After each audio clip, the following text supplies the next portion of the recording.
lắm đấy.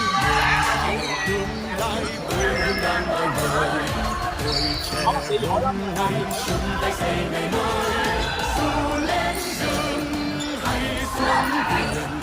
Sao là tuyên truyền cái việc